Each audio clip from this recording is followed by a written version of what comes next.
Octavia Butler. She's an author that gets touted a lot as being the dame of science fiction, and it's widely loved not only in the genres of science fiction and fantasy or speculative fiction, but throughout. Her novels are taught in English classrooms everywhere. And there are all kinds of different readings and interpretations that one can get from her novels, which is awesome, of course. But today, I want to talk about a specific kind of reading that we can get from Butler's work, a Gothic reading. So, we're going to start out by defining our terms here. What do I mean when I say Gothic? Well, from an aesthetic point of view and from a genre point of view, Gothic literature employs certain kinds of conventions. Just like any other kind of genre, there are certain kind of stereotypical modes that we can see when we're engaging with the Gothic.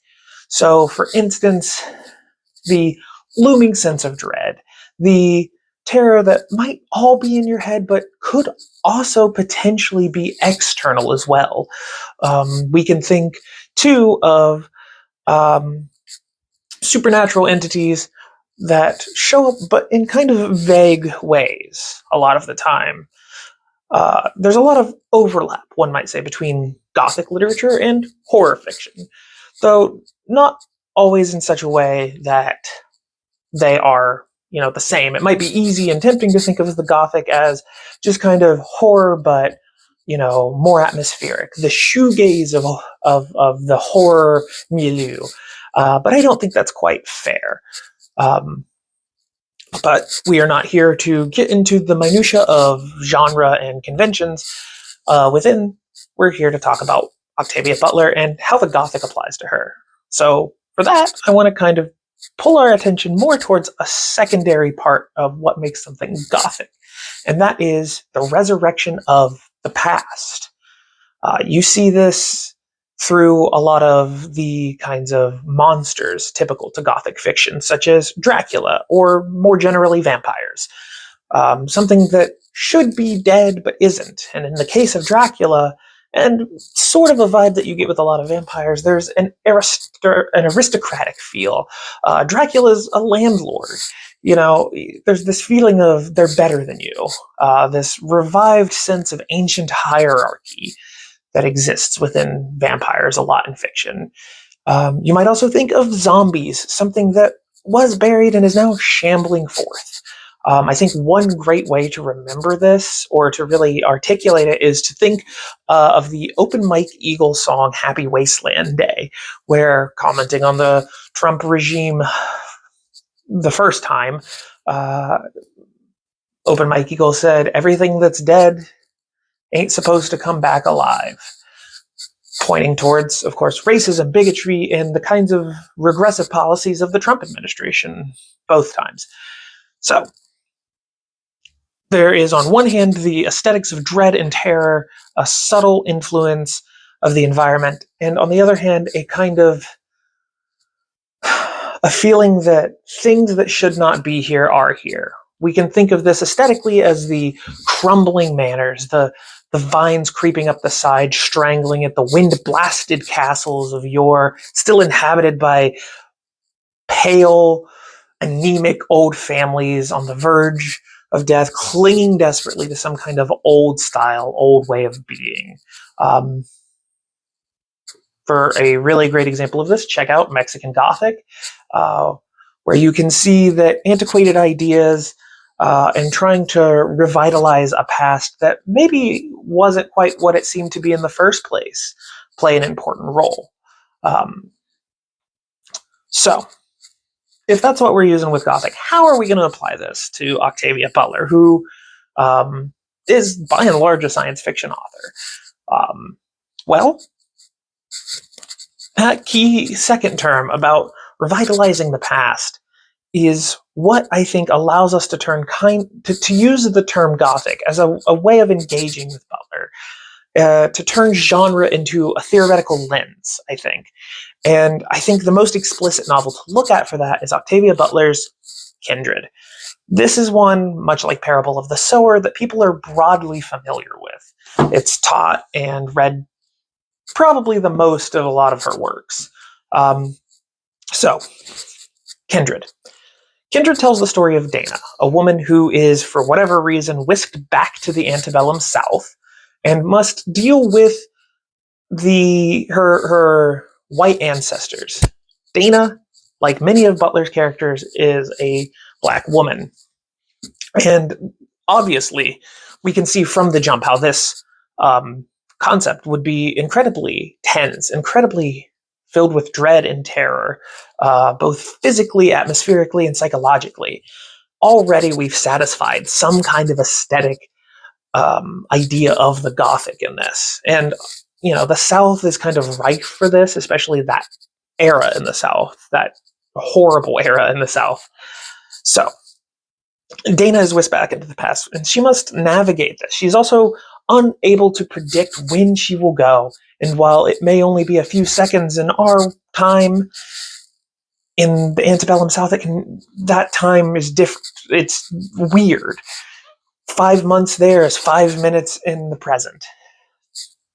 So, from the beginning, we see this kind of, again, aesthetic feeling of the Goth. And that's great. But what makes this interesting in Kindred, and what I think makes Butler very engaging in the first place, and what allows us to apply this idea of the Gothic to her other fiction, are the layers that she adds, right?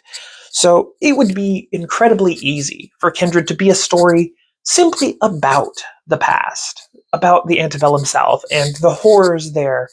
It's experienced through a modern black woman.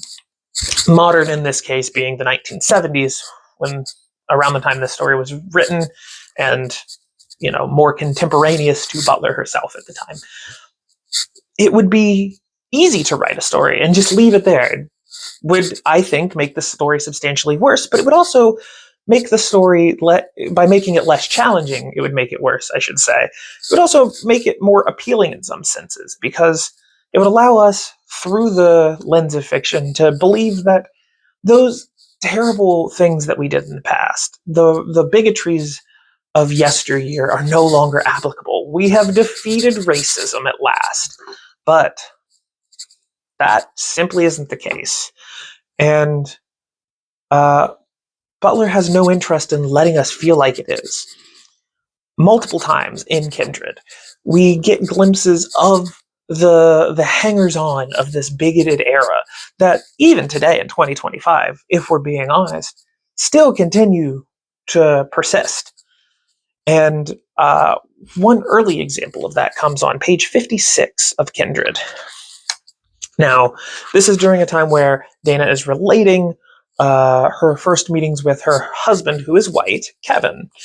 During a lunchtime that they're having together, she is harassed quite a bit by a coworker named Buzz.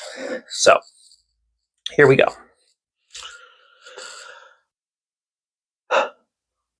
I meant to. Ordinary clerical work. I couldn't stand, but that was good. That was a year ago. They laid off the whole department. He laughed, but it didn't sound like sympathetic laughter. Buzz, coming back from the coffee machine, muttered, "Chocolate and vanilla porn."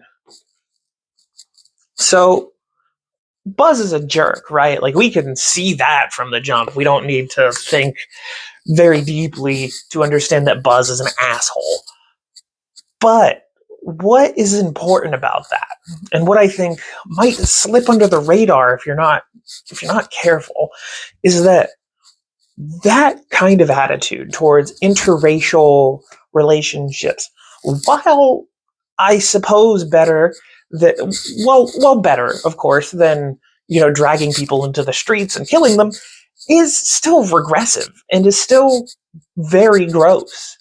It is an antiquated idea, something that survived from the past. The core of that attitude lies in the spectacle of an interracial relationship and a feeling of wrongness, or in this case, an eroticism of it. Something else that has happened quite a bit to Black people in America. Much of the early panic after slavery was based around Black men going after white women because they were sexually dangerous. The purity of the white woman unfortunately continues to be a narrative through line in human history when it comes to, race. So, Buzz is a jerk. But the thing is that because that core of racism still exists within it, because this is still something from the past, we see that Butler is not keen to let us off and feel that the present is all that much better. A little bit later in the novel, Kevin relates a story to Dana, uh, or Kevin and Dana are talking about their relatives, and it comes to light that Kevin's sister wants nothing to do with her because she's black. And this obviously infuriates Kevin, who points out that this was never the way his sister felt or believed about anything, and it's because of her husband, some redneck jerk off who has, filled her head with just terrible ideas. And Kevin's indignation there is, it feels right. I mean, he should be angry about this. We should all be angry about this. But for Dana, it's just kind of another day. And that pervasiveness, that understanding that you are other at all times, and the kind of anxiety and uncertainty that comes with that, as well as the kind of indifference and defeat, is telling. It is very impactful in the story. And again, is another moment where Butler is not keen to let us off the hook just because there's some white man who's willing to be indignant about bigotry, does not absolve the institutions itself, the fact that it is perpetuated and that it benefits white people, and that whiteness continues to benefit from it no matter how much posturing one might do. So these, are key to looking at this as Gothic. I mean, again, these are both elements of the past that have survived through to the future. We can see this too in the first book of the Xenogenesis trilogy, or the Lilith's Brood trilogy, Dawn. The basic premise of this is that some alien race that is genderless, formless, and basically beyond human comprehension has come and saved humanity from itself, locking pretty much all of humanity that was saved into a deep slumber, and then performing experiments, observations, and more medical experiments on them without worrying about consent. And our main character, similarly a black woman, has to navigate with being kind of the bridge between these these very strange alien creatures and humanity, and kind of coaching humanity towards the future. And it might be tempting to feel like in that sort of a situation, humankind would come together, that we would throw away ideas of class and race and orientation and all of that, all this stuff that bogs all of us down so much, and come together to either resist or work towards a new era of humanity after so much destruction. And that's simply not the case in Dawn. It is still filled with bigotry and racism and sexism, and the attempt at establishing and creating hierarchies based on old, outdated systems, typically with white, straight men at the top. And this is a challenging thing to accept, I think. I mean, if this is the reading that I'm offering, by applying the Gothic to these situations in Butler, then it's really kind of a bummer. I mean, at the end of the day, we're saying that we're saying that the past recurs, and it recurs endlessly forever into the future. And maybe some of these things become less, in the sense of we're not, lynching people, but they still recur and exist, and it continues to exist. And if that's the case, then it sort of feels like there's no answer to the sins of humanity, and that they are doomed to reoccur. And that sucks. That's a suck reading. Um, but the thing is that that isn't where Butler leaves it.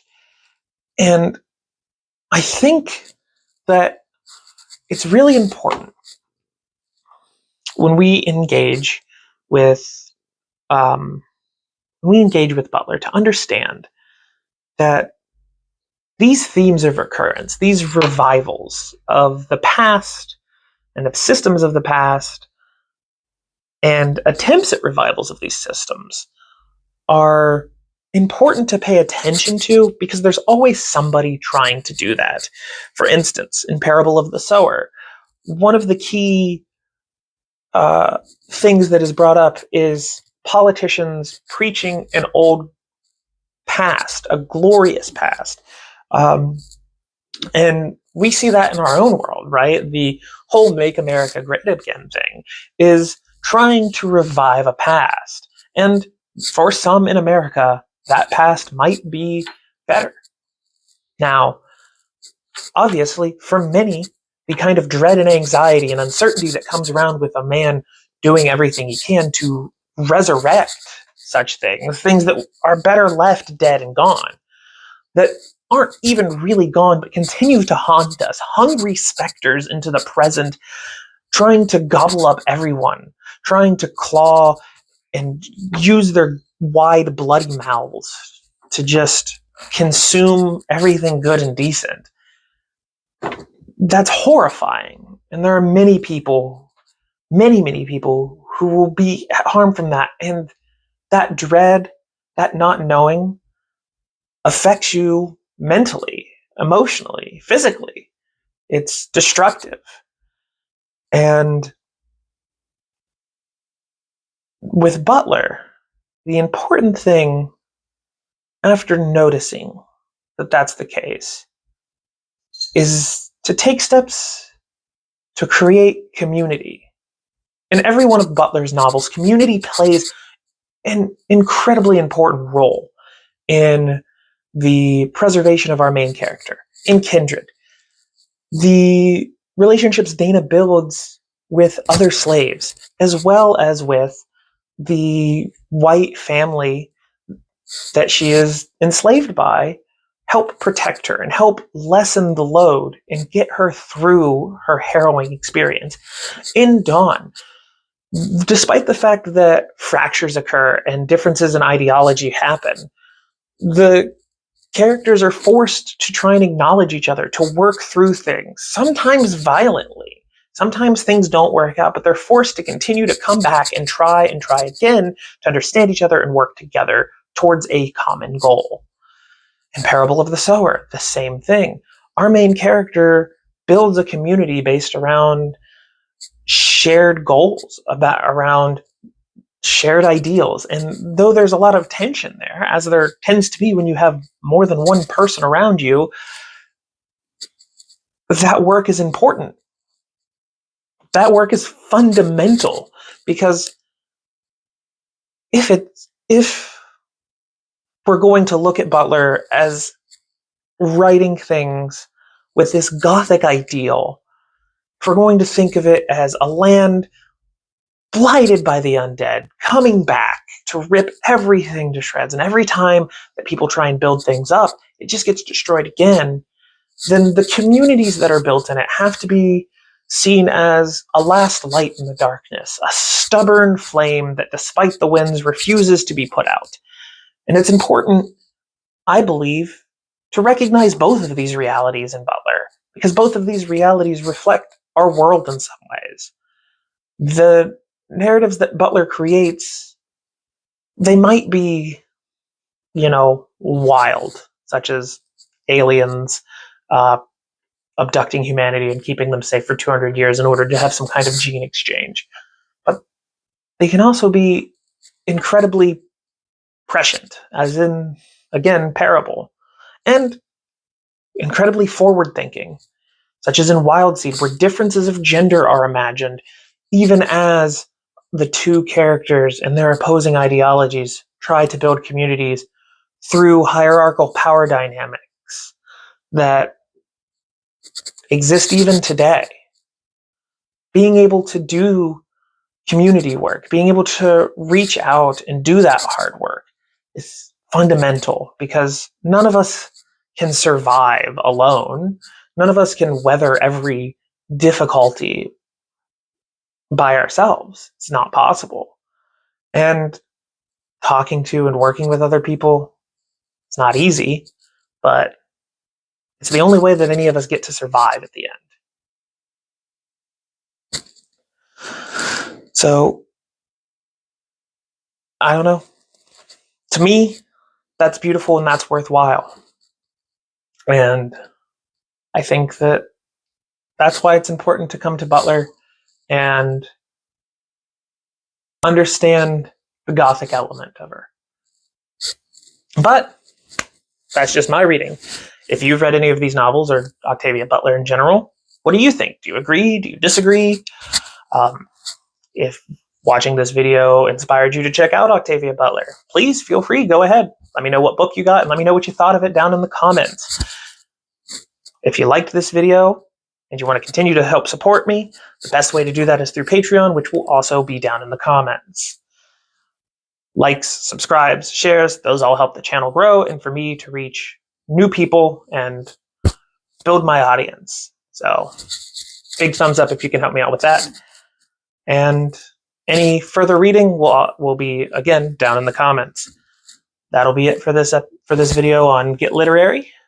I'll see y'all next time.